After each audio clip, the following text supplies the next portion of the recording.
Hello, all. You are listening to or watching the Bible reading series, and why? Today's chapter is going to be Genesis 49. If you have not listened to at least the first video, just for at least the disclaimer, and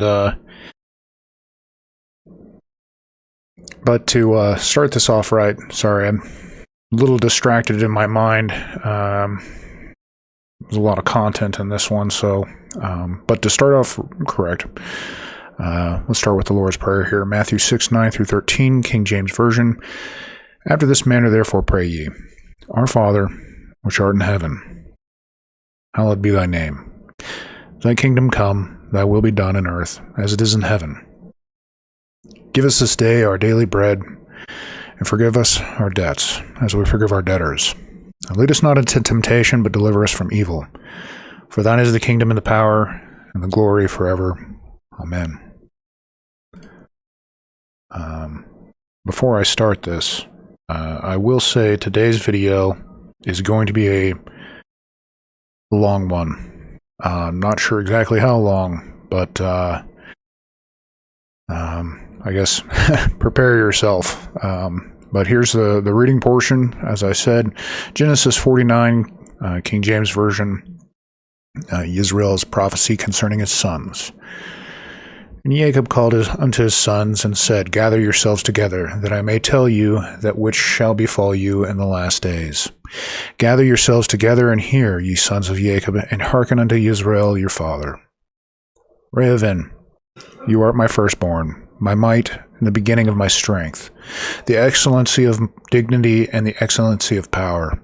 Unstable as water, thou shalt not excel, because thou wentest up to thy father's bed, then defilest thou it. He went up to my couch. Shimon and Levi are brethren, instruments of cruelty are in their habitations. O my soul, come not thou into their secret, unto their assembly. Mine honor, be not thou united. For in their anger they slew a man, and in their self-will they digged down a wall. Cursed be their anger, for it was fierce, and their wrath, for it was cruel. I will divide them in Jacob, and scatter them in Israel. Yehuda, thou art he whom thy brethren shall praise. Thy hand shall be in the neck of thine enemies, thy father's children shall bow down before thee. Yehuda's a lion's whelp from the prey, my son, thou art gone up. He stooped down, he couched as a lion, and as an old lion, who shall rouse him up? The scepter shall not depart from Yehuda, nor a lawgiver from between his feet. Unto Shiloh come, and unto him shall the gathering of the people be. Binding his fowl unto the vine, and his ass's colt unto the choice vine. He washed his garments into wine, and his clothes in the blood of grapes. His eyes shall be red with wine, and his teeth white with milk. Zebulun shall dwell at the haven of the sea, and he shall be for a haven of ships, and his border shall be unto Zidon. Yishakar was a strong ass couching down between two burdens.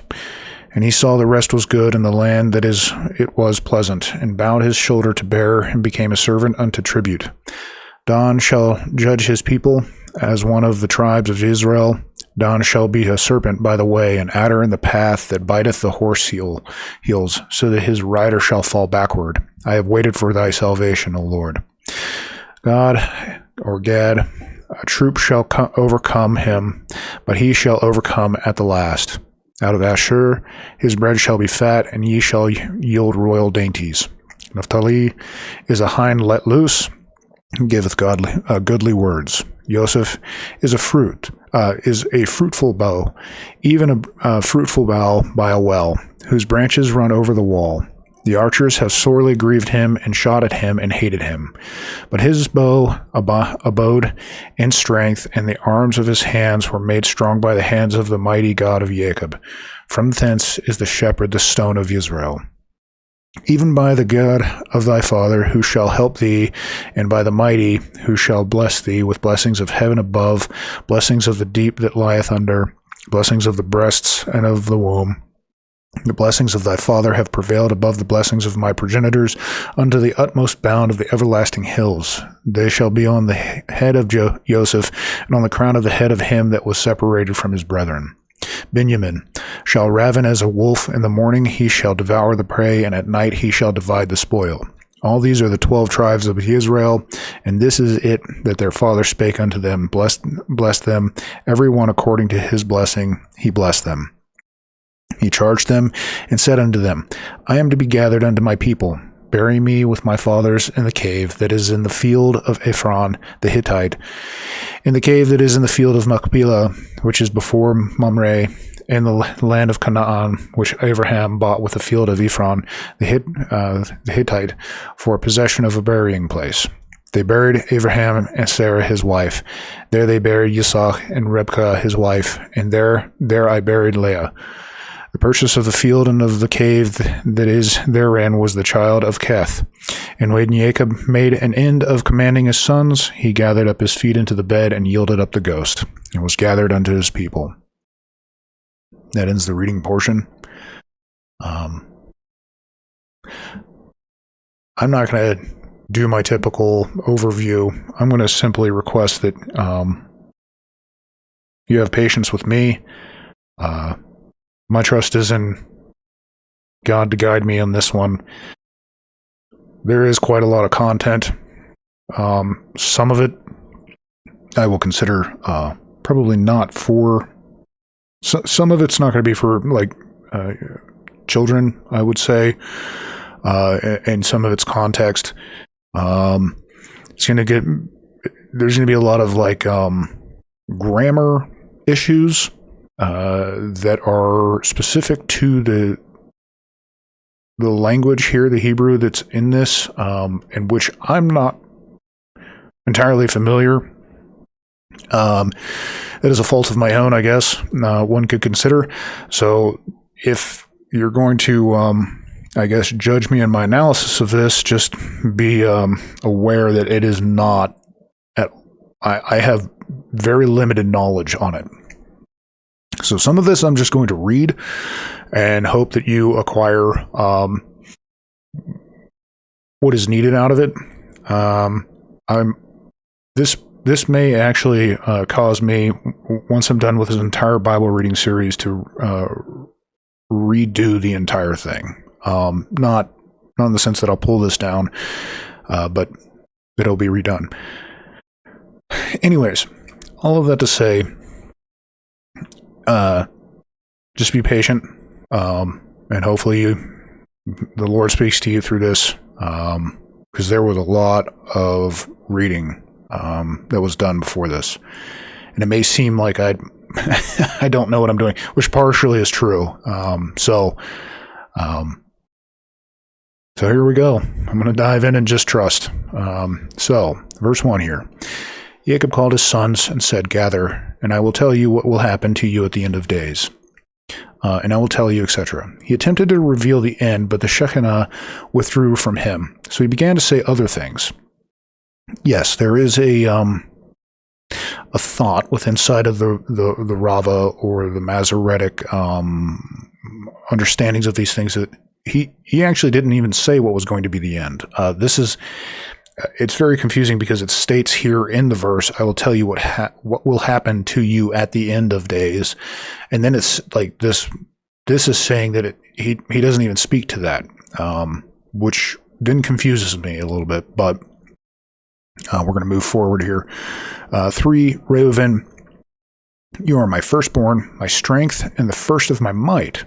You should have been superior in rank and superior in power. I'm actually going to switch over here I'm going to kind of go to the Septuagint here, because it takes a bit of a different view before I get into the commentary. Reuven, thou art my firstborn, thou my strength, and the first of my children, hard to be endured, hard and self-willed. It's a bit of a different take on this, which I guess maybe I want to lean on and agree with a little bit more because of the way that things play out. But we're going to read the commentary here. And the first of my might. So here begins right off the rip why I was saying it's not, I would say this is not particularly for children, but do as you will. That is his first drop of semen, for he had never experienced a nocturnal emission. Yes, there is a concept that nocturnal emissions are an evil. There is, in at least my limited knowledge, a reference to Lilith, demons, and various other things. That's how that is perceived in this. My might, Hebrew here, my strength, similar to I have found power for myself in Hosea 12:9, so it's referencing that as a similar thing, because of his great might in Isaiah 40:26, and to him who has no strength in this Ebed 29. I'm not sure what that is. I still, one thing I just haven't looked up. I don't know what this is referencing. Superior in rank, Hebrew here, if you were fit to be superior over your brothers with priesthood, an expression of raising up the hands. This superior in rank is raising up of hands. Superior in power, with kingship, and he will grant strength to his king, 1 Samuel 2:10, and what caused you to lose all this. And then verse 4 here, you have restlessness of water, therefore you shall not have superiority, for you ascended upon your father's couch, then you profaned him who ascended upon my bed. You have restlessness of water, the restlessness and the haste with which you hasten to display your anger, similar to water, which hastens on its course. Therefore, you shall not have superiority. You shall no longer receive all these superior positions that were fit for you. Now, what was the restlessness that you exhibited? For you ascended upon your father's couch, then you profaned that name that ascended my couch, that is the Shekinah, which was accustomed to going up upon my bed. The restlessness, this is a noun, therefore it is accented on the first syllable, and the entire word is vowelized with a patak. Example is each syllable is vowelized with a patak. If it were a verb in past tense, meaning he was restless, it would be vowelized, half with a kamatz and half with a patak. It would be an accent on a letter syllable. So it's referencing the way that the letters in the I just learned this. The annotations that are above to the side and under the letters here. My bed, a term denoting a bed because it is spread with mattress and sheets. There are many similar occurrences. If I shall go up on the bed that was spread for me in Psalms 132:3, when I remember you on my couch, and that reference 63:7. So this here is right before I go on to Shimon and Levi. We're going to read the Septuagint again just here, verse 4. Thou wast insolent like water, burst not forth with violence, for thou wentest up to the bed of thy father, then thou defilest the couch whereupon thou wentest up. So there's a back and forth that goes on about this entire thing, and what happened exactly that he defiled his father.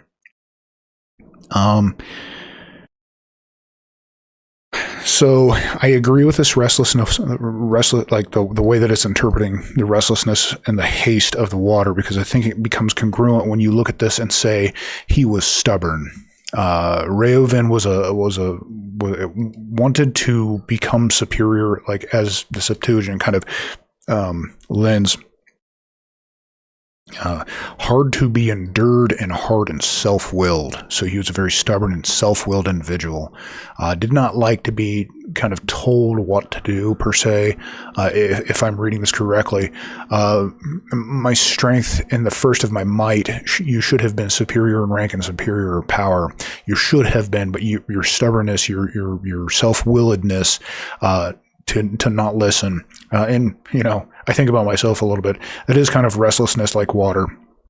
I want to, progress faster than I should, which leads him to this profanity, the profaning of the bed, which, some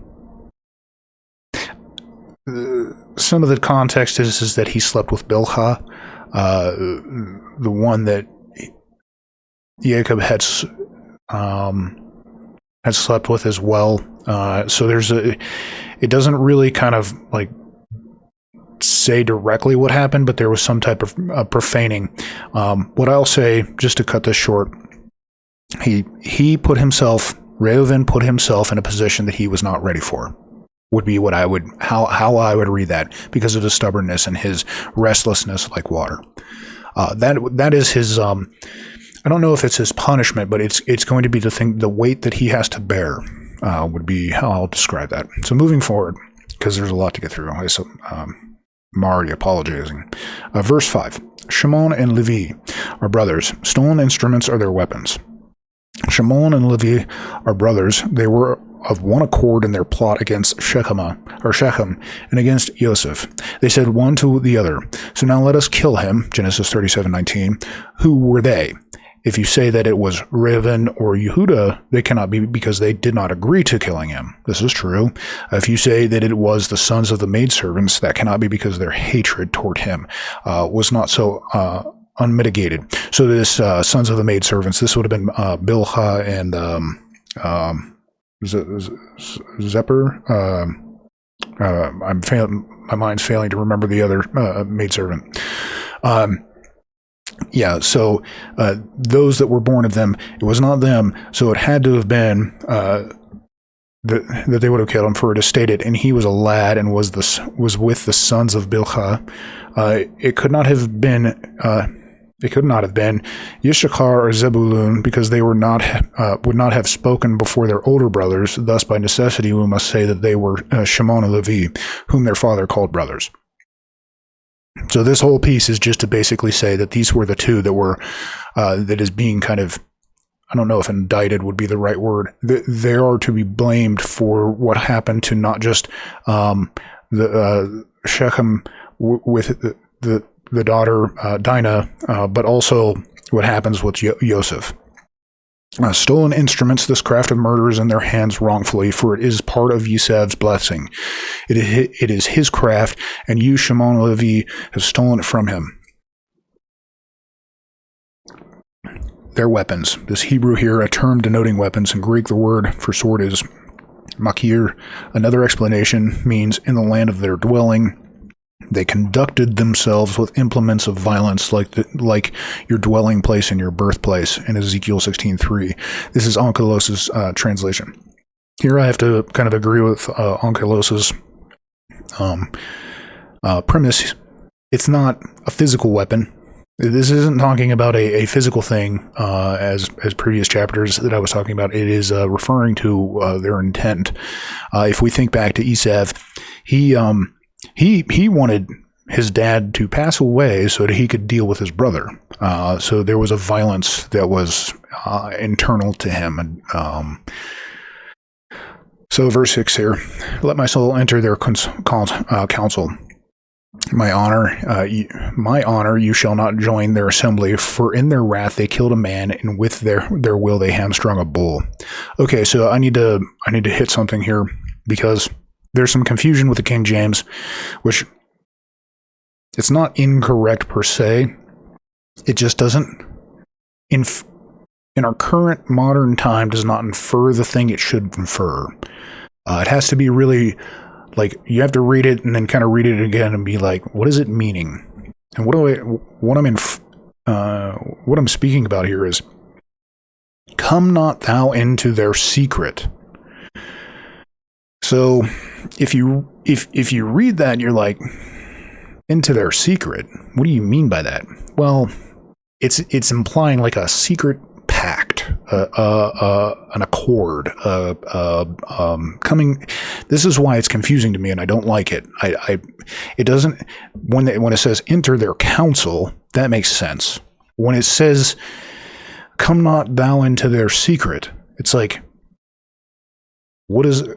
I can be secretive, but that doesn't mean that I'm actually being in council.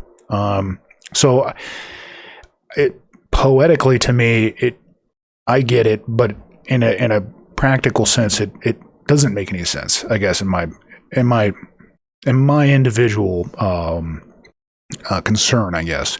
So, not to say it's wrong, it's just I don't think that it imparts the proper thing. It can be misunderstood. There's a better way to put it. Anyways, moving forward, so it's talking about before so cursed be their wrath, for it is mighty, and their anger, because it is harsh.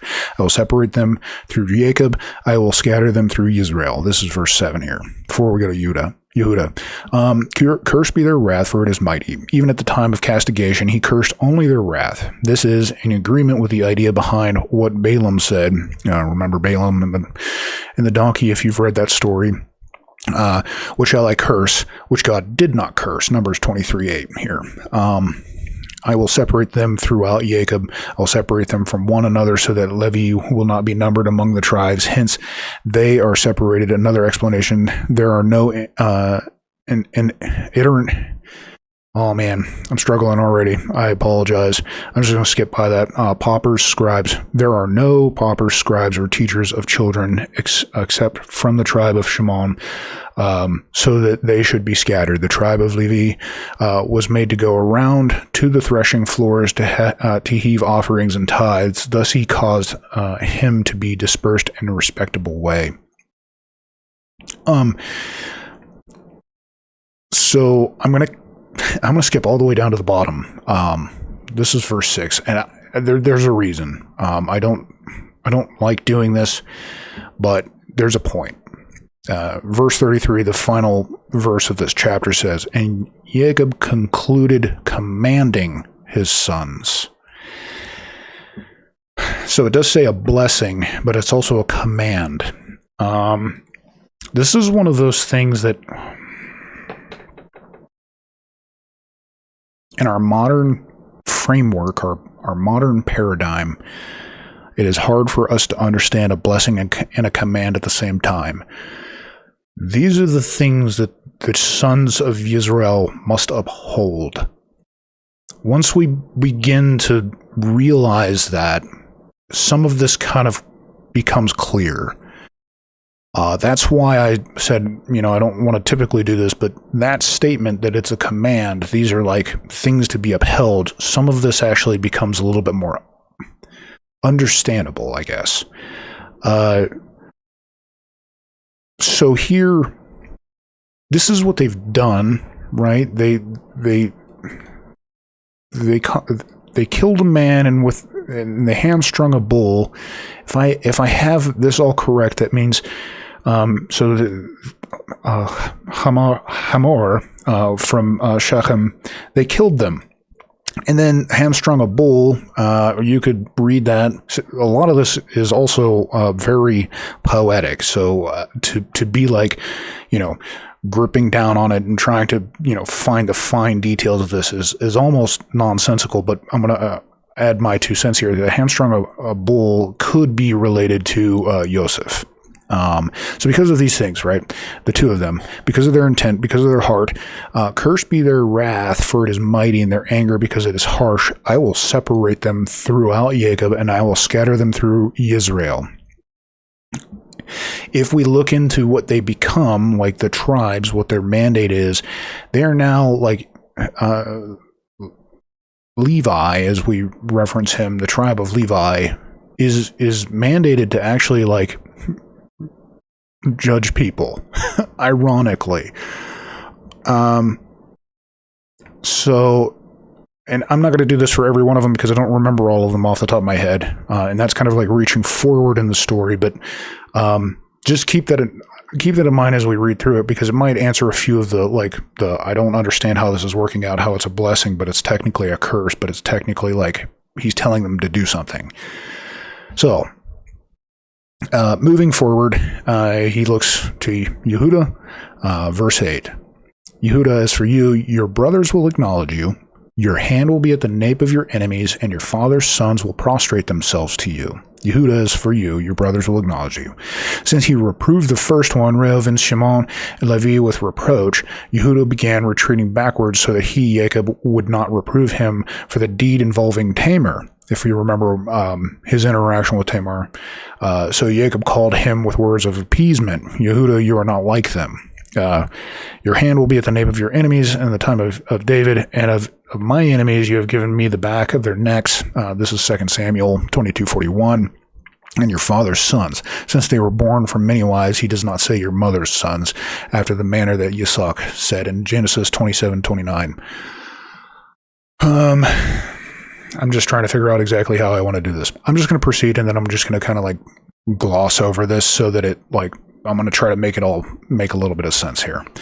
Verse 9: a cub and a grown lion is Yehuda. From the prey, my son, you withdrew. He crouched, rested like a lion, and like a lion who will rouse him. A cub and a grown lion is Yehuda. He prophesied about David, who was at first like a cub. When Shaul was king over us, it was you who led Israel out and brought them in, 2 Samuel 5:2. And at the end, a lion. When they made him king over them, this is what Onkelos means in his translation: he shall be a ruler in his beginnings. From the prey, from what I suspected of you, namely that Joseph has surely been torn up, a wild beast has devoured him. Genesis 37:33. This referred to Yehuda, who was likened to a lion. My son, you withdrew, the Hebrew here, you withdrew yourself and said, what is the gain if we slay our brother and cover up his blood? Genesis 37:26. Similarly, Yehuda withdrew from killing Tamar when he confessed, she is right, it is from me. Genesis 38:26. Therefore he crouched, lay down. This was fulfilled in the time of Solomon, every man under his vine, etc. 1 Kings 5:5. Verse 10 here. The scepter shall not depart from Yehuda, nor the student of the law from between his feet, until Shiloh comes, and to him will be a gathering of peoples. The scepter shall not depart from Yehuda, from David and thereafter. These who bear the scepter after the termination of the kingdom are the exilarchs, princes in Babylon, who ruled over the people with a scepter and who were appointed by royal mandate. Nor the student of the law from between his feet. Students, these are the princes of the land of Israel. Unto Shiloh comes. This refers to the king Mashiach, whom the kingdom belongs. And so did Onkelos render it until Mashiach comes, to whom the kingdom belongs. According to the Midrash Haggadah, Shiloh is a combination of a gift to him, as it is said, they will bring a gift to him who is to be feared. Psalm 76:12. And to him will be a gathering of peoples. Denoting a gathering of people from the yud of this word is part of the root and not a prefix, like with your brightness here in Ezekiel 28:17. And sometimes the yud is omitted. Many letters are subject to this rule. They are called defective roots, like the nun of smite.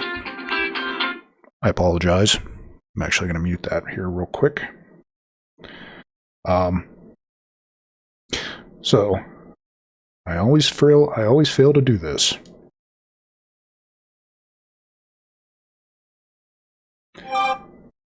My goodness. Where was I? So, smite, bite, and the aleph of my speech in your ears, Job 13:17, and the aleph of the scream of the sword in Ezekiel 21:20, and the aleph of a jug of oil, 2 Kings 4:2. This too is a noun meaning a gathering of peoples, meaning a number of nations who unite to serve God and join the banner of the king of the Mashiach. As it is said to him, shall the nations inquire. Isaiah 11:10. Similarly, this is the eye that mocks the father and despises the mother's wrinkles. Proverbs 30:17. Example meaning the gathering of wrinkles in her face due to her old age. And in the Talmud, we find we're sitting in gathering assemblies in the streets of Nahardia,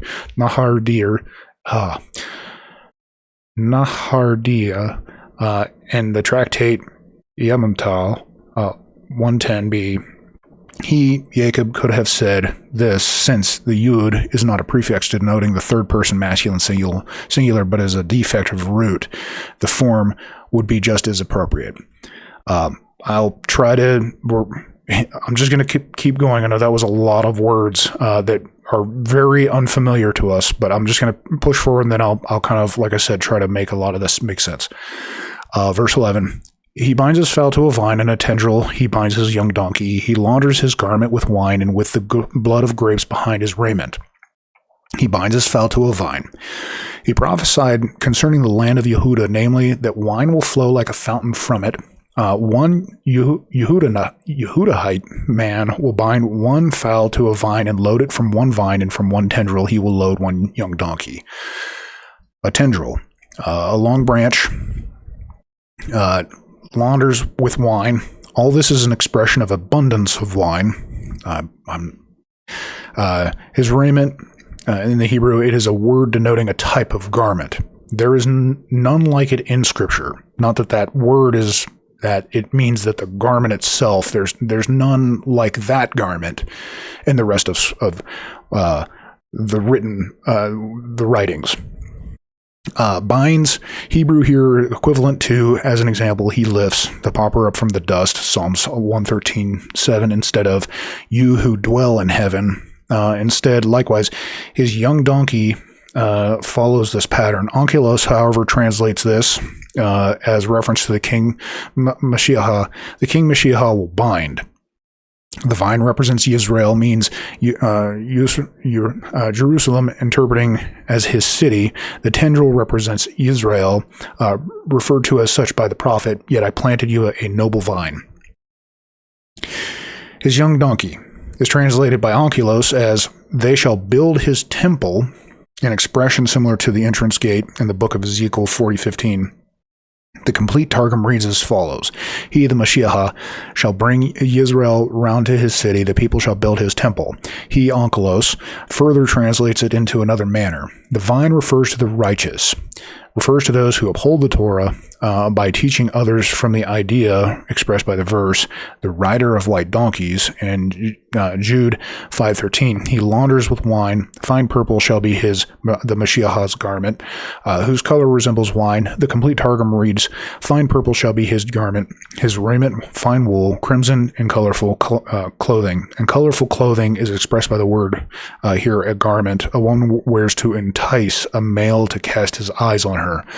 Our rabbis also explained it in the Talmud as a term denoting the enticement of drunkenness in the tractate Kethuboth 11 Bravo. And if you say about the wine that it does not intoxicate, the Torah states, which means enticement to drunkenness. The rabbis, however, render the passage as follows: and with the blood of grapes that entice. Hold on, we're almost through this. Verse, not the whole thing, but just Yehuda's part. Verse 12. He is red-eyed with wine and white-toothed from milk. Red-eyed from wine, Hebrew, expression of redness, as the Targum renders, and similarly Proverbs 23:29, who has bloodshot eyes. For it is common for those who drink wine to have red eyes. From milk. Due to the abundance of milk, for in his, or Yehuda's land, there will be good pastures for flocks of sheep. This is the meaning of the verse, he shall be red-eyed from an abundance of wine, and he shall be white-toothed from an abundance of milk. According to the Targum, however, denotes mountains because from there one can see far away. The Targum renders it also in another manner as an expression of fountains and the flow of the vats. The Targum renders further, his vats shall flow with wine, means his vats. This is Aramaic and in tractate Alpha Zulu 74 Bravo, vats are to be purged with boiling water. He renders as a term denoting rocky crags, according to the translation. Then Onkelos renders his rocky crags shall be wine. Okay, take a nice deep breath. Take a sip of coffee here. Okay, let's go back up here. Yehuda. His brothers will acknowledge him. So, one of the things that I've been learning about Hebrew is kind of the way that it speaks. What I mean by that is instead of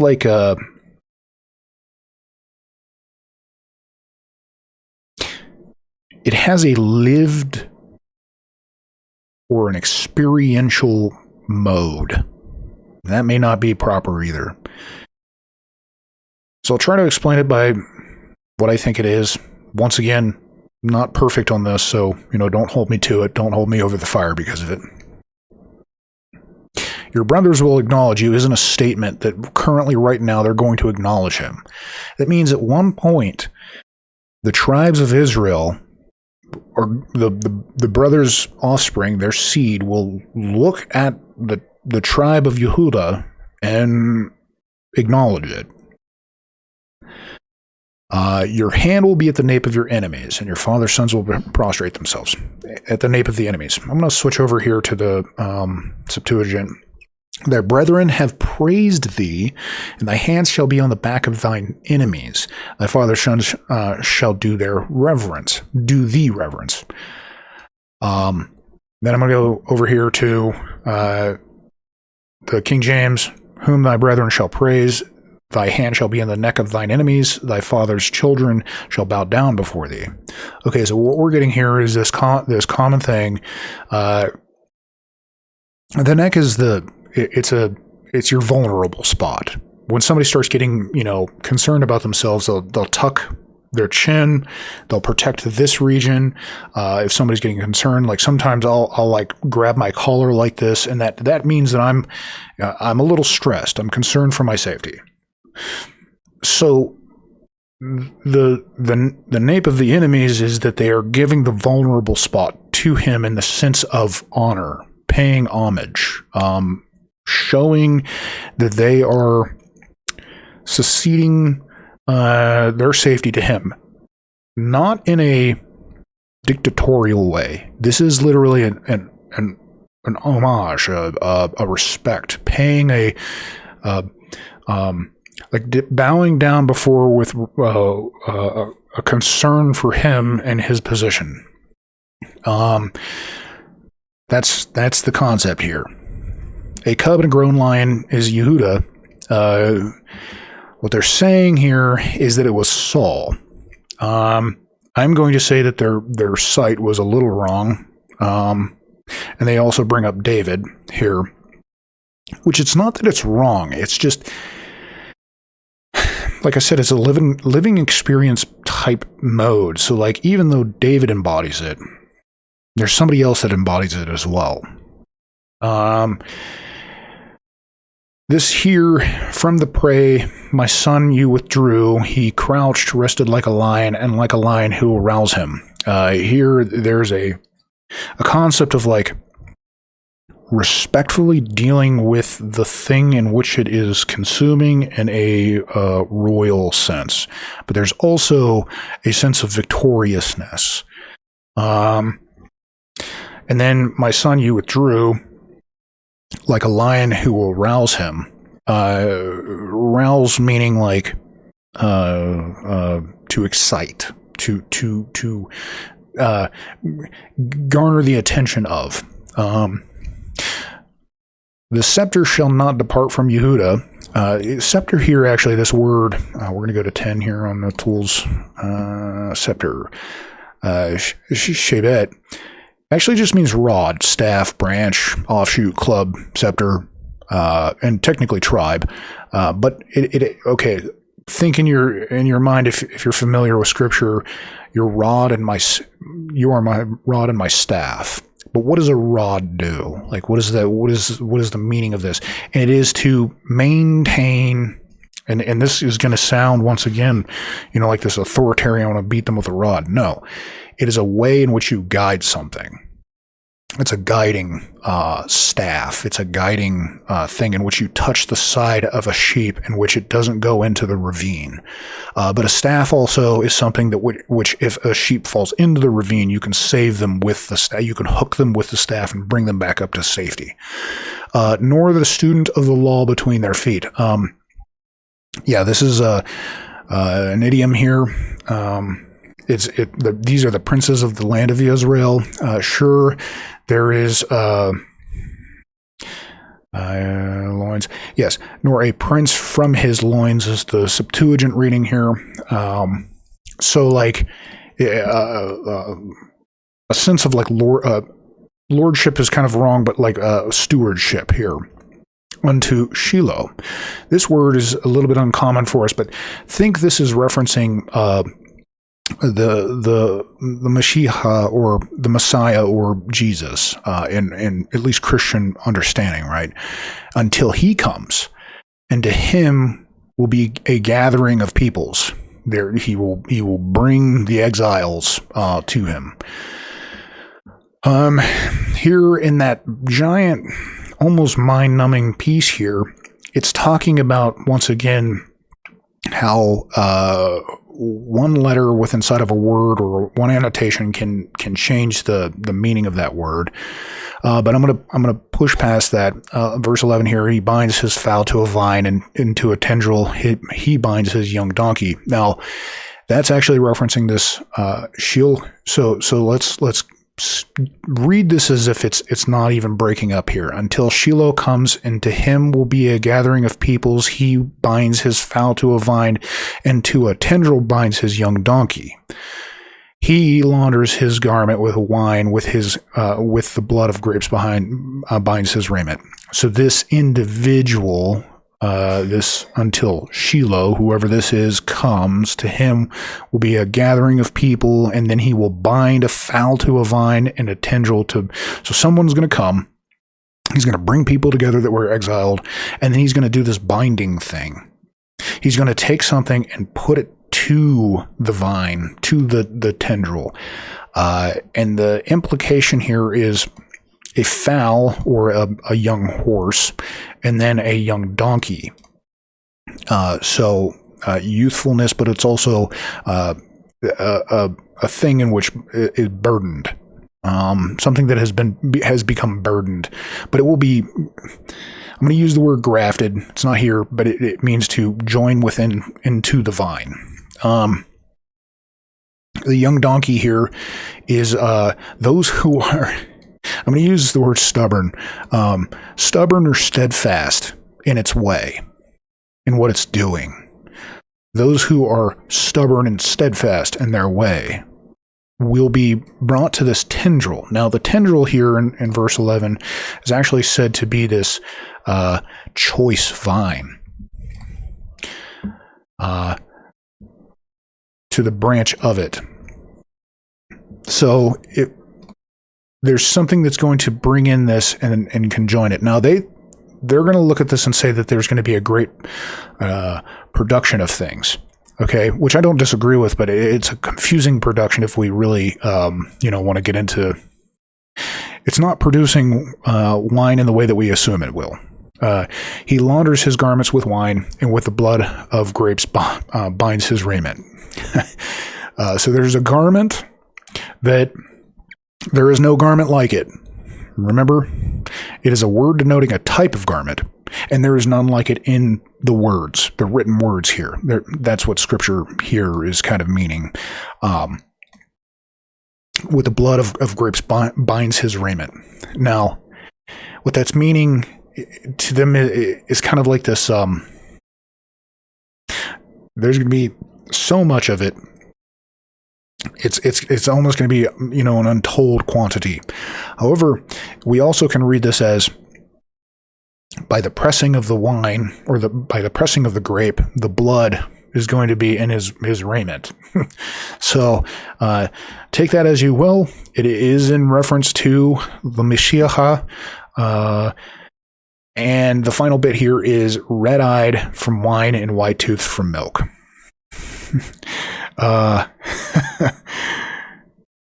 It's interesting because it's referencing the fact that the Mashiach will be so desirable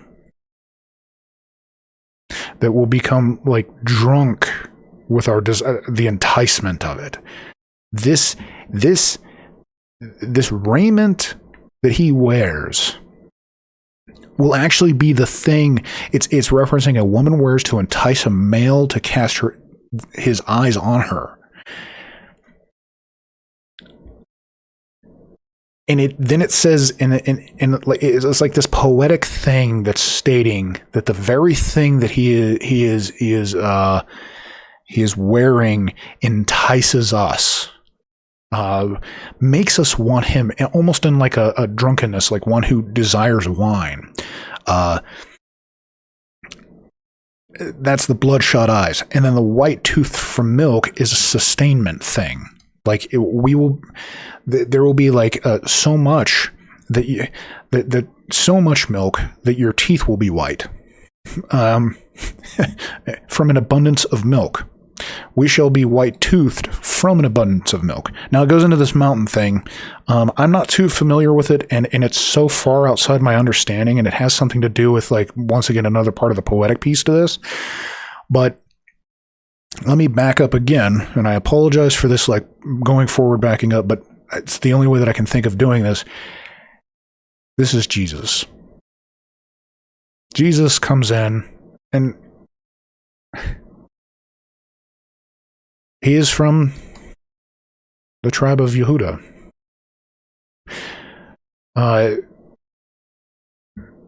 Like a small lion cub, but then deals with his prey appropriately and becomes a conqueror and becomes this enticed thing.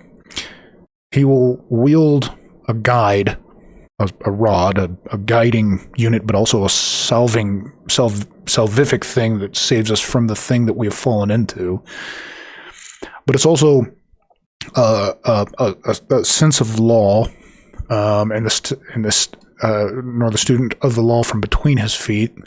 And he will gather the people. He not just like a random. Well, he will gather people from far abroad, is what that's meaning. And then he's going to take the thing that is burdensome and somehow graft that in. It's burdened, and he will graft somehow that into the vine. The vine being what they assume is the, Jerusalem, the place. But this is, if we think about it as God, not Jerusalem being God, but the vine itself is God. And the tendril is the thing in which that fine tendril that comes out is those that are most stubborn and in it. And he will have a garment that is literally bathed in the very thing that the vine produces. And that will become intoxicating to us. Like somebody that drinks wine and their eyes become red because they drank wine, so like they desire wine. But it's also in reference to like how a woman's beauty, or the way that she'll wear something to entice the gaze of a man, is exactly the way that he will wear these robes. And then because we will be joyful, our hearts will be raised, but not only that, we will be sustained by so much sustainment that our teeth are white. They will be evident from it. Just a fascinating poetic piece here. Anyways, I got to keep moving because I'm already coming up on 50 minutes and we're not even halfway through here.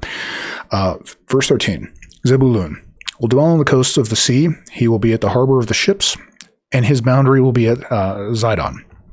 Verse 13 here, Zebulun shall dwell at the haven of the sea, and he shall be for an haven of ships, and his border shall be unto Zidon. And then here, Zebulun, in the Septuagint 13, Zebulun shall dwell on the coast, and he shall be by a haven of ships, and shall extend to Sidon. Okay, Zebulun will dwell on the coast of the sea.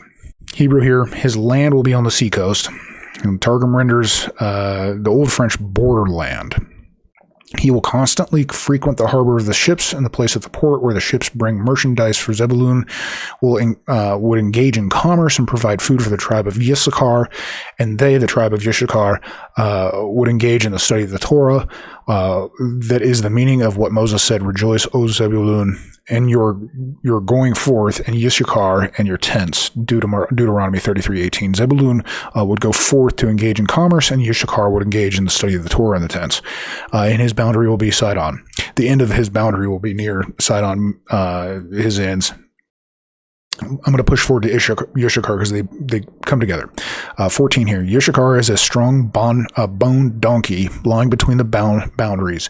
Issachar is a strong bone donkey, a bony donkey. He bears the yoke of the Torah like a strong donkey is laden with a heavy burden.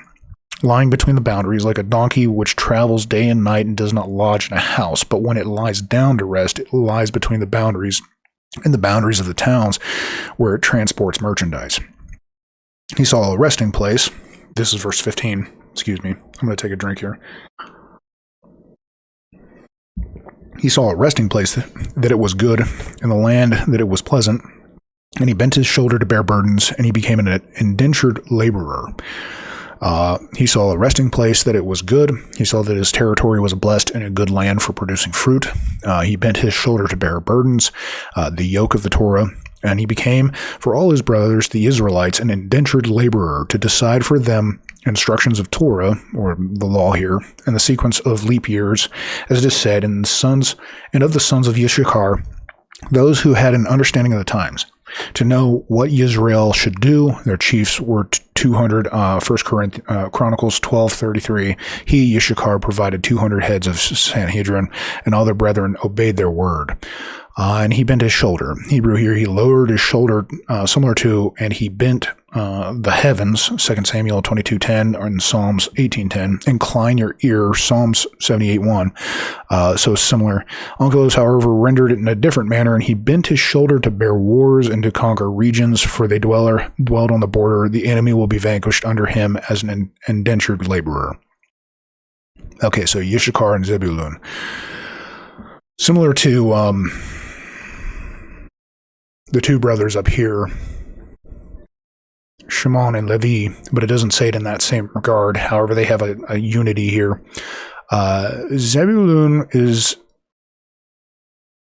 meant to garner wage to support Yishachar.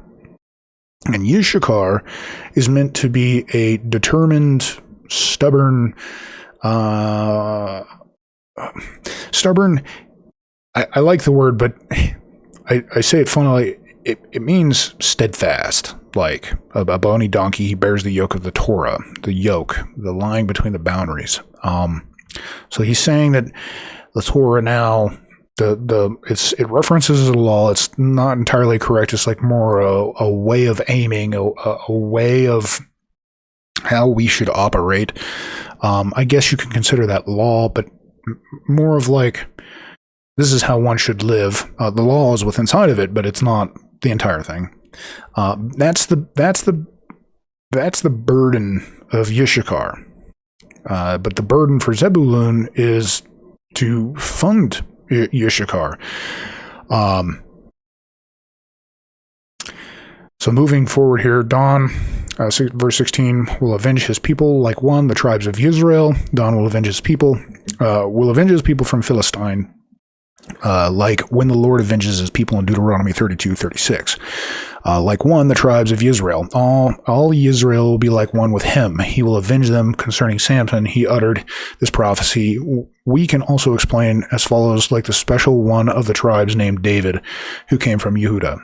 Don will be a serpent on the road, a viper on the path, which bites the horse's heel, so its rider falls backwards. Viper here, this is a snake, and I say it is given this appellation because it bites, and you will bite his heel, Genesis 3:15, which bites the horse's heel. So is the habit of a snake. Jacob compares him, Don, to a snake which bites a horse's heel and causes its rider to fall backwards. Although it does not touch him, the rider, we find something similar in the story of Samson. And Samson grasped the two pillars of the center in Judges 16:29, and those on the roof died. Onkelos renders the name of the species of the snake who bites has no antidote, and that is the adder. It is called this because it destroys everything. And like a viper, like in Isaiah 11:8 and Psalms 58:5, and he rendered as he will lie in wait. Yeah, so there's some terrible things that kind of happened to the tribe of Dan. There is also Samson that it references.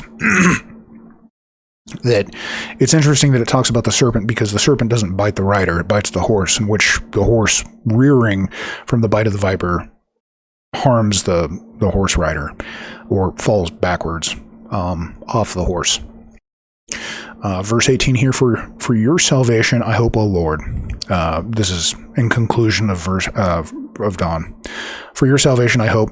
He, Jacob, prophesied that the Philistines would gouge out his Samson's eyes, and he, Samson, would ultimately say, O Lord, remember me now and strengthen me now, only this once, etc. in Judges 16:28. For your salvation I hope, O Lord.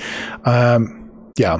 So I'm just going to move forward. Verse 19, as for, I hate trying to pronounce this because it's God, like G-A-W-D, but it sounds like God, like G-O-D, which, anyways, a troop will troop forth from him, and it will troop back in its tracks. As for God, a troop will troop forth with him. Hebrew, all these words are expressions of a troop. Menachem classified it. If you ask... there's a wall. If you ask why there is no expression of without daleths, so there's the daleth, it's a annotation here, we answered that indeed the noun here requires two daleths, for that is the rule of the word with a root of two letters. In this case, the G and I'm not sure of that letter yet, to double the final letters, but its root remains only two letters. Similarly, Scripture says, or the writings say, like a wandering sparrow, Proverbs 26:2, which is derivative of the same root as, and I was stated with restlessness, Job 7:4. There he fell down dead, literal is robbed, and Judges 5:27, which is a derivative of the same root as the ravages at noon, Psalm 91:6. Also, and these are from the same root, so the root word. When the root is used in the form, the future tense of the conjugation, the final letter is not doubled. But when it is reflexive or causative, it is doubled, as in these examples are causative, like he strengthens the orphan and the widow to bring Jacob back to him in Isaiah 49:5. Restorer of the paths, also stated here, is not an expression meaning that others will cause him to do, because then the daleth would be doubled. But it is like this, will troop forth from him, similar to my children have left me in Jeremiah 10:20, which is equivalent. They went forth from me. Hence this form is not the causative, but the simple conjugation, which does not require the doubling of the final letter.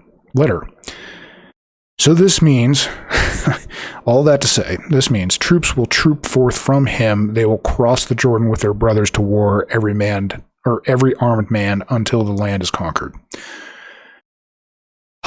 Yes, quite the wall. To explain, there's a doubling of letters and why there's a conjugation and tense and how this is actually meant to be read. And it will troop back in its tracks. All its troops will return in their tracks to the territory they took on the other side of the Jordan, and no one will be missing from them. In its tracks, Hebrew, in their way, in their paths upon which they went, they will return, equivalent to, and your steps were not known, Psalm 77:20, and similarly, in the footsteps of the flocks, Songs of Songs 1:8, in French, traces, meaning tracks of footsteps. Yes, there's a lot going on to simply say there will be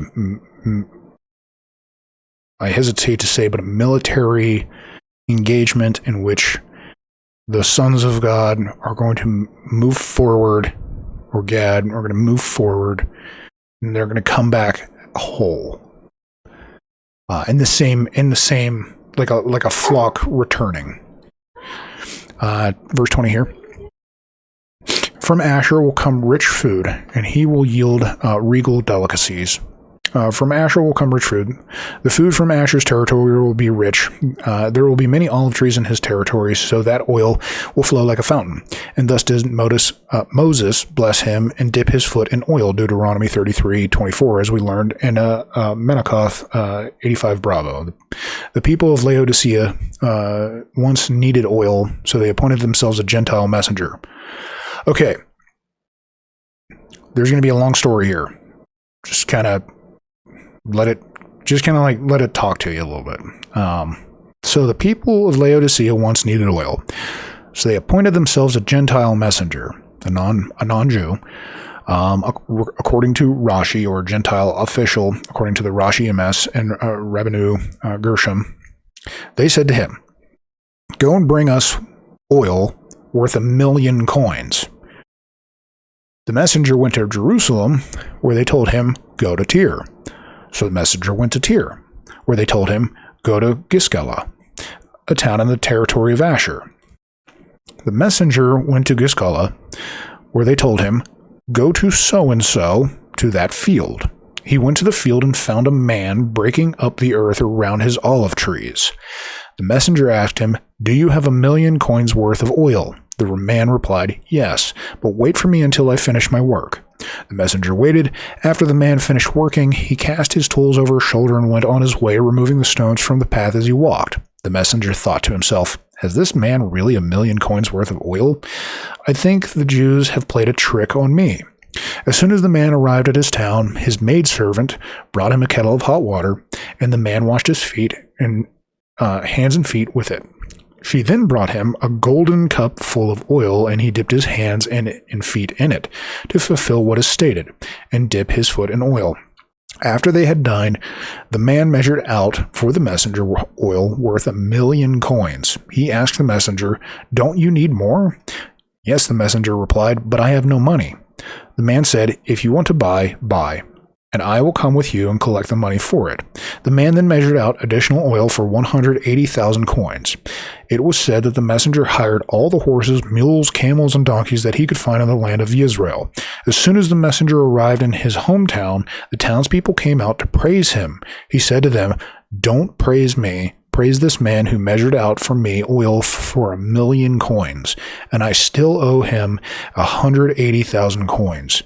This illustrates the verse. There is one who feigns riches but has nothing, one who feigns poverty but has great wealth.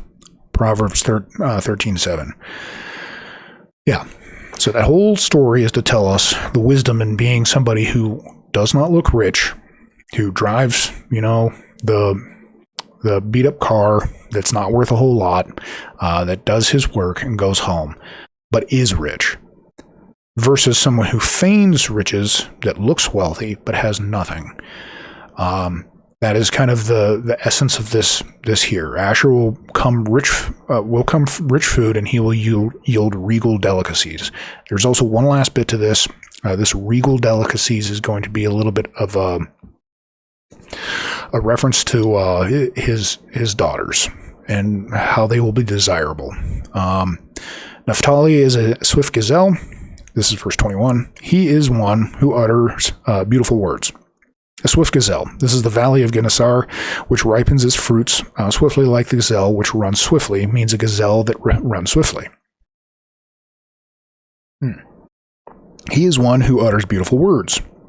As the Targum renders, see below. Another explanation, a swift gazelle. He, Jacob, prophesied concerning the war with Sisera, and take with you 10,000 men of the men of Naphtali, etc., Judges 4:6, and they went there with alacrity, and so it is stated that there was an expression of dispatching, in the valley they rushed forth with their feet. He is one who utters beautiful words.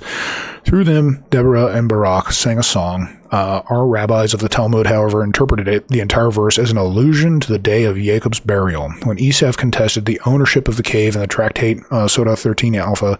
As soon as Jacob's sons reached the cave of Machpelah, Esav came and stopped them. He said to them, Mamre, Kiriath Arba, which is Hebron?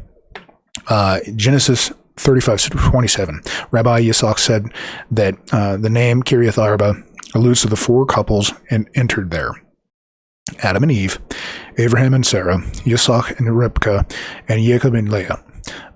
Jacob buried Leah in his place, and the remaining one, Esav, said it was his. Jacob's son said to Esav, you sold it. He replied, although I sold my birthright, did I sell my rights as an ordinary son? They answered, yes, for it is written, in my grave which I bought for myself, Genesis 55. Rabbi Yochanan said in the name of Rabbi Shimon, the son of Jehozadak, means nothing but sale. For the coastal cities, sale is known as Esav, as this. Esav replied, give me the deed. They said to him, the deed is in Egypt. One asked another, who should go to get it? He replied, let Naphtali go, because he is fleet-footed as a gazelle. As it is written, Naphtali is as swift as a gazelle. He is one who utters beautiful words. Do not read the following, but the words of a scroll. Example, it was Naphtali who brought the deed to the cave to prove that Jacob had purchased Esav's burial right there. The Targum renders this as his lot will fall in a good land, and he will give thanks for his territory with beautiful words and praises. Whew. Sorry about that. And so, I take this as at least the beautiful words is when somebody gives thanks.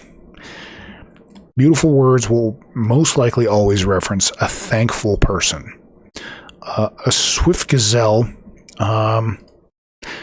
is an interesting reference in which I'm unsure what to do with. There's a lot of things that come to my mind, but I'm just going to have to push forward. Hopefully you got what you needed out of that reading about Esav. So, verse 22 here. A charming son is Yosef. This is going to be a long one here because it's Yosef.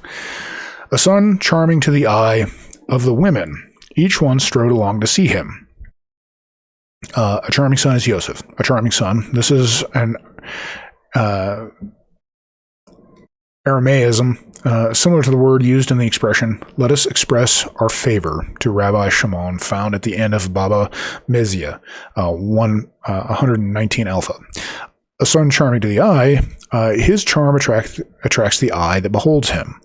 Of the women, each one strode alongside him. The Hebrew here, the women of Egypt strode out on the wall to gaze upon his beauty. Of the women, each one strode to a place from which she could catch a glimpse of him, for the purpose of looking at him, similar to I behold him, but not near, Numbers 24:17.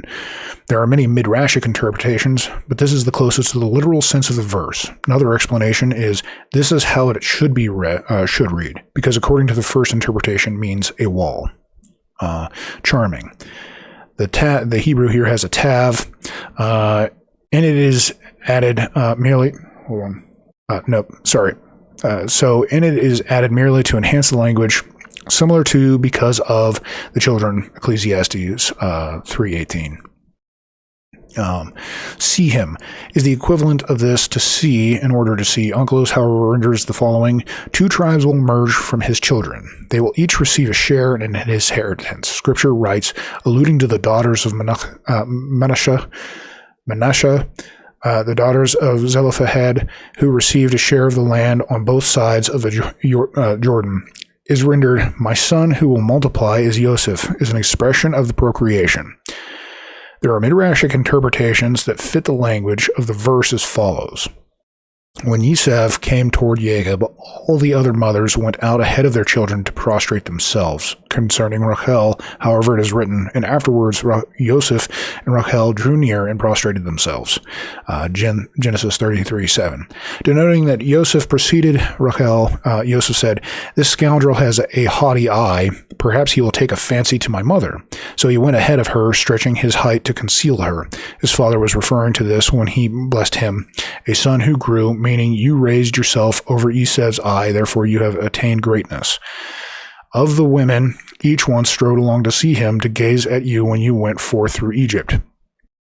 They, the rabbis, interpreted it further as referring to the idea that the evil eye should not have no influence over his descendants. Also, when Jacob, blessed Manasseh and Ephraim, he blessed them that they should be like fish, over which the evil eye has no influence. They heaped verse 23 here, they heaped bitterness upon him and became quarrelsome. Yea, archers despised him. Yea, they heaped bitterness upon him and became quarrelsome. His brothers heaped bitterness upon him. Joseph, Potiphar, and his wife heaped bitterness upon him, and having him imprisoned. This is an expression similar to, and they embittered their lives.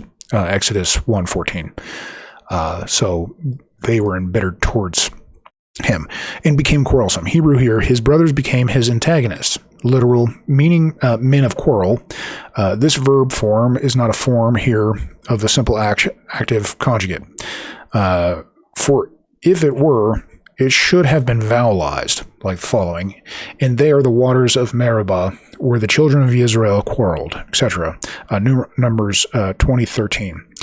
Even if this word denotes the shooting of arrows, it would be vowelized the same way. It is therefore only a form of this, the passive form, as in the heavens were devastated, Jeremiah 2:12, which is equivalent to likewise they are taken away in a second.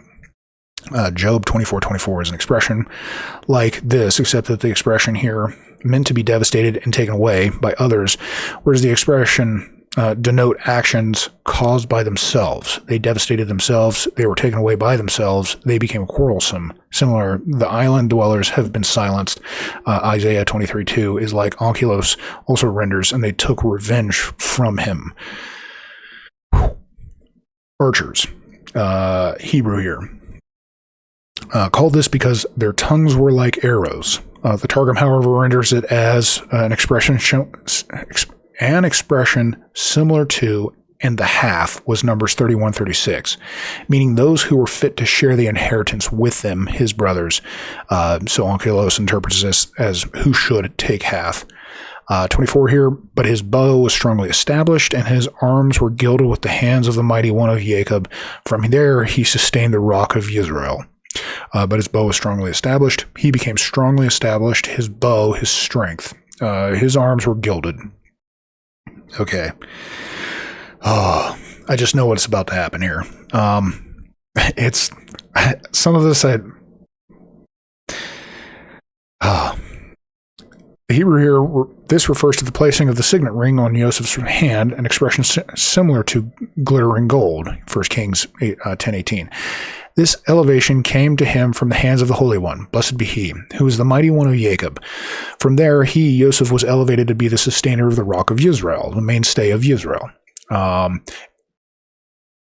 Be'er Yitzhak, an expression of initial stone in Zechariah 4:7, which is an expression of royalty. Jacob the patriarch was considered a royal personality. Onkelos too rendered it in this way, is defined fine gold. He rendered the following meaning: his prophecy returned and was fulfilled upon them. This thus rendering as returning rather than as being established. This refers to the dreams he dreamt about them. So back when he had his dreams, because he observed the Torah in secret. This is an addendum. It is not derived from the Hebrew of the verse here, and he placed his trust in the Mighty One. This is the Aramaic translation, and this is how the language of the Targum follows the Hebrew. His prophecy returned because the might of the Holy One, blessed be he, was his bow and his trust. Therefore his arms were gilded, an expression of fine gold.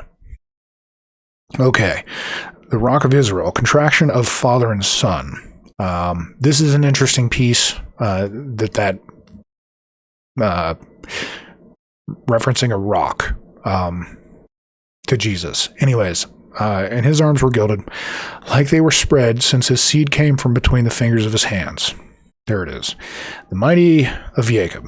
According to this interpretation, this phrase is rendered by the hand of the might of Jacob. He was able to overcome his temptation because his father's image appeared to him, etc., as related in Sotah 36b. See above 139:11. The end of the verse here is explained as following. From there he merited to be the shepherd of Israel and to have a stone among the stones of the tribes of Israel on the breastplate of the high priest. They have a setting of stones, and he would be high above them. Now Rashi returns to the verse 26. He wishes to clarify Targum Onkelos, which renders the verse as follows. Your father's blessing shall be added to the blessings that my father's blessing blessed me, which the greats of old, the righteous, desired for themselves. Onkelos, however, renders an expression of desire, longing, and hills as an expression of the pillars of the earth. 1 Samuel 2:8, meaning the righteous, and whose merit the world exists. These are the blessings his mother longed for and forced him to accept. We're not done with Joseph yet. And from the God of your father, he will help you, and with the Almighty, and he will bless you. This is verse 25. The blessings of the heavens above, the blessings of the deep lying below, the blessings of father and mother. From the God of your father, this befell you, and he will help you. And with the Almighty, your heart was with the Holy One, blessed be he, when you did not heed your mistress's orders, and because of this he shall bless you. The blessings of the father and the mother. Onkelos renders this as blessings of father and mother. That is to say that the one who beget the children and the ones who bear the children will be blessed. The males will impregnate with a drop of semen that is fit for conception, and the females will not lose what is in their wombs and miscarry their fetuses. Father. He shall be cast down.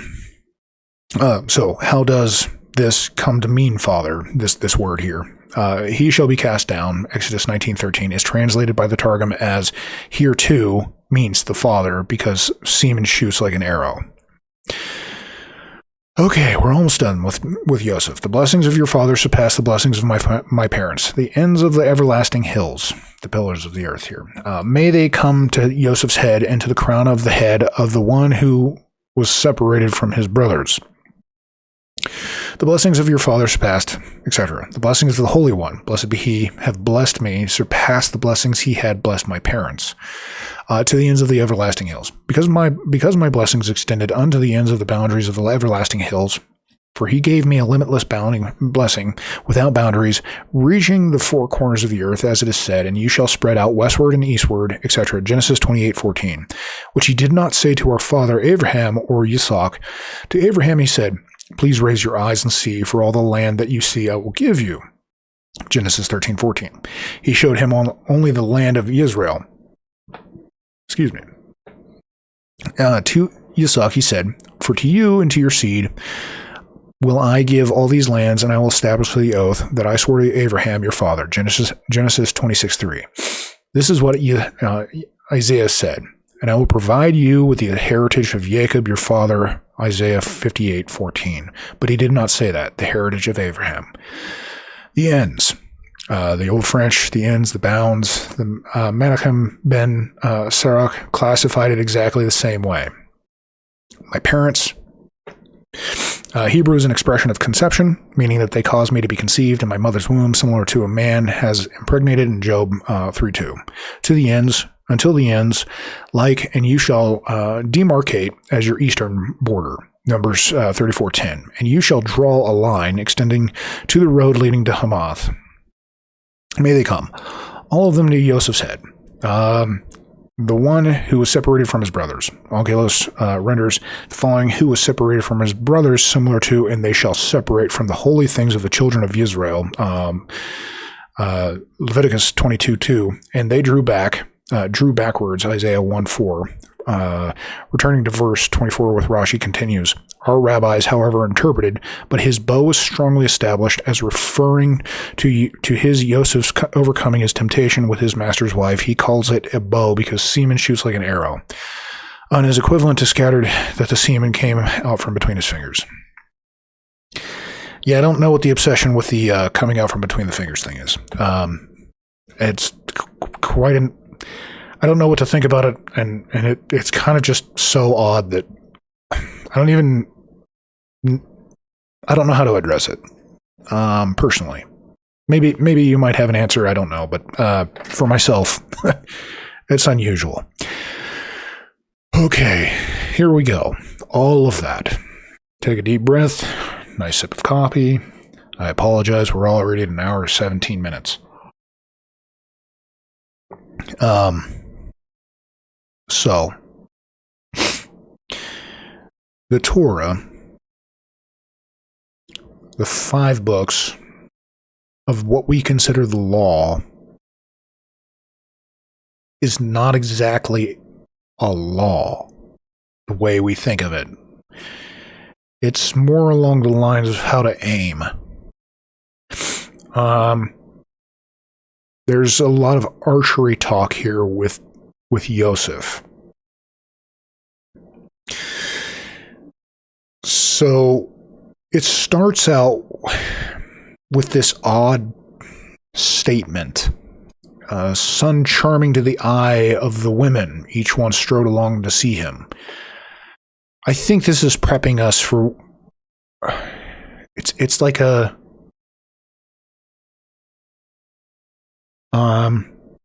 It's setting us up for what it means by what he had to bear the pressure of. So, a lot of biblical stuff kind of refers back to archery. One of the concepts is how you will act under pressure as an archer. So let's just take it outside of the framework of warfare, and let's just say you're trying to provide for your family, and you go out with a bow and arrow, and you're attempting to go for a deer or an elk, anything that you're going, a boar, or a pig or ram or whatnot. There's an old thing called buck fever. And buck fever is this expression of stress, the moment when you have to perform, the pressure to perform. And so Jacob is looking at Joseph and saying, you were the desire of the eye of women, and they heaped bitterness upon him. There was this despising because of this. And they became quarrelsome. That's not the entire thing there, because some of the quarrelsomeness was because Joseph himself, I'm going to use the word slandered his brothers, I believe was the term. He intentionally told his father what was going on with his brothers, and they got mad at him for it. But this is talking about all the bitterness that was built up towards him because of the way he, he conducted himself, but also the way that he, like who he looked like. It also references archers because their tongues were like arrows. The way they spoke were like arrows, and yet he still established himself as a strong individual. Now, his arms were gilded with the hands of the mighty one of Jacob. This here, it's talking about the whole block of words here was just simply to say, this is kind of like saying that there was this precious goldenness that established his arms holding the bow. So he is established as an archer. When the pressure comes, he performs. He is able to shoot his arrow and hit the mark that he intends, right? The sustained rock of Israel. Now, it is interesting that it hits this contraction of father and son, but I'm gonna touch on something else. This is also another way in which you can perceive faith. A rock, a stubbornness, supportiveness, in the moments in which it's necessary, he maintained his faith. So, passing their unusual, talking about things coming from fingertips. Verse 25 here, from the God of your father, and he will help you, and with the Almighty, and he will bless you with the blessings of the heavens above, and the blessings of the deep lying below, and blessings of father and mother. Now, I know in the King James here, let's remember 25, because it seems odd, the way that the poetic way in which it reads. Another one of my, I guess, contrivances maybe. Even by the God of your father who shall help thee, and by the Almighty who shall bless thee with blessings of heaven above. And then it turns into this very odd blessings of the deep that lieth under, blessings of the breasts and of the womb. It seems very unusual. It's in my estimation. Now, it may seem correct in my way of he was able to maintain under pressure, and there is going to now be a blessing of those things. But I think what it's meaning here is a little bit more along the lines of how this is rendering it, is that fathers and mothers will be able to have children. It kind of gets into this really odd way of, speaking about it, but there won't be miscarriages. There will be children that are born. And then there's verse 26 here, blessings of your father surpass the blessings of my parents. Okay, so the way it's speaking about that is your blessings are going to be grander than our ancestors. And it told of how Abraham was blessed by what he saw, and then it was extended, and then it was extended, and then it was extended, and that extension will continue. And it's going to be order built out of a form of chaos. So hopefully that gives a little bit of a better understanding of Joseph's blessing, or his mandate, maybe his command, is to continue that. Benjamin is a wolf. He will prey in the morning, he will devour plunder, and in the evening he will divide the spoil. Benjamin is a wolf. He will prey. He is a wolf, for he will prey. It was a kind of shift some words there. And he, Jacob, prophesied that they were destined to be grabbers. And you shall grab for yourselves each man his wife. Judges 21:21. In the episode of the concubine who happened to be in Gibeah, and he prophesied about Saul that he would be victorious over his enemies all around, as it is said. And Saul took the kingdom, and he waged war against Moab and against the children of Ammon and against Edom. And wherever he turned, he caused them to tremble. 1 Samuel 14:47. In the morning, he will devour plunder. An expression of plunder and spoil translated in the Aramaic. There's another example of its use in Hebrew. The plunder and booty were divided in Isaiah 33:23. He, Jacob, is referring to Shaul, who arose the beginning of the morning. Other edition is the blossoming, the sunrise and sunrise of Israel. And in the evening, he will divide the spoil. Even when the sun will set for Israel through Nebuchadnezzar, who will exile them to Babylon, he, Benjamin, will divide the spoil. Mordecai and Esther, who were of the tribe of Benjamin, will divide the spoils of Haman. As it said, behold, the house of Haman I have given to Esther, Esther 8:7. Onkelos, however, rendered it as regarding the spoils of the priests, an example of the holy things of the temple, namely the priest's share of the sacrifices. All these, okay, so let's just hit Benjamin, and Benjamin here is a wolf. There's a bit of, in at least this Rashi commentary that's not spoken about, but it is in the Rava that I think he's touching on, is that the word wolf can be also bear. Technically, it's the other way. That bear has one of those indicators on one of the letters that can lead it to be perceived as wolf. So it references a moment in which a bear, I think, I'm trying to remember which scripture this is, but it's referencing a future moment when a bear is being described. I know that that's not. It makes it seem more confusing than it is. However, he is kind of touching on those things here. I think it's Isaiah, but don't quote me on that one. And so Benjamin, this wolf, he will prey on something, and in the morning he'll devour and plunder, but then he'll divide the spoils in the evening at the end. So in the beginning and then in the end. Verse 28 here. Almost done. I'm going to stop for a moment and just say thank you for listening to this point. My goodness. If you stayed this long, I thank you. All these, verse 28 here, all these are the 12 tribes of Israel, and this is what their father spoke to them and blessed them. Each man according to his blessing, he blessed them. And that is what their father spoke to them and blessed them. Now is it not so that some of them he did not bless, but in fact chided? Rather, this is what is intended, and this is what their father spoke to them, what is related in this section. One might think that he did not bless Reuben, Shimon, and Levi. Therefore, Scripture states, and he blessed them, meaning all of them, according to his blessing, with the blessing destined to befall each of them.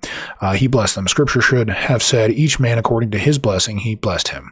Why does Scripture say he blessed them? Since he, Jacob, bestowed upon Yehuda the might of a lion, and upon Benjamin the power to seize like a wolf, and upon Naphtali the fleetness of a gazelle, I might think that he did not include all of them in all the blessings. Therefore, Scripture states he blessed them.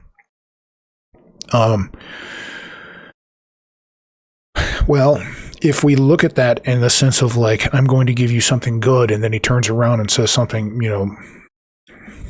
negative per se, I'm not so sure that's the way that we should read it in that sense. However, it could be, and I will extend this because it could be that he then blessed them. This is what their father spoke to them and blessed them, and each man according to his blessing he blessed them. So maybe there was something else that was involved. That could be. However, what we have is what he said. So he commanded them and said to them, I will be brought into my people, bury me with my fathers in the cave that is in the field of Ephron the Hittite. I will be brought into my people. The Hebrew here, because they brought souls into the place where they are concealed. There are instances in Hebrew where the meaning begins, an example, but no one brought them home. Judges 19:15. You shall take it into your house, Deuteronomy 22, and when you bring in the produce of the land, Leviticus 23:39, it is the produce brought into the house because of the rains. Another instance is when you bring in your labors, Exodus 23:16. Likewise, every instance of this mentioned in connection with death is also an expression of bringing in. So like, just envision, I will be brought in as the way that you would bring in produce from outside into the house. With my fathers, literal to my fathers. Here it means with my fathers. Brought to my fathers, with my fathers in the grave here. And then finally, verse 33, and Jacob concluded, commanding his sons, and drew his legs up into the bed, and expired, and was brought in to his people. He drew his legs in, and expired, and was brought in, but no mention is made of death in his regard. Our rabbis of blessed memory said, our father Jacob did not die. Well, it's arguable. Thank you so much for listening all the way in. I'm gonna apologize again because I'm not so sure I was prepared for such a wall of text, and I'm sure I did not do this justice. A lot of this has to do with Hebraic phrasing, usage of grammar, how things were translated. But hopefully, at least, maybe you caught some glimpses of things that made this a little bit more coherent instead of making it less coherent. And I pray that it blesses you. Thank you so much for listening all the way to the end if you have. And I hope to see you on the next one. We're almost done with Genesis.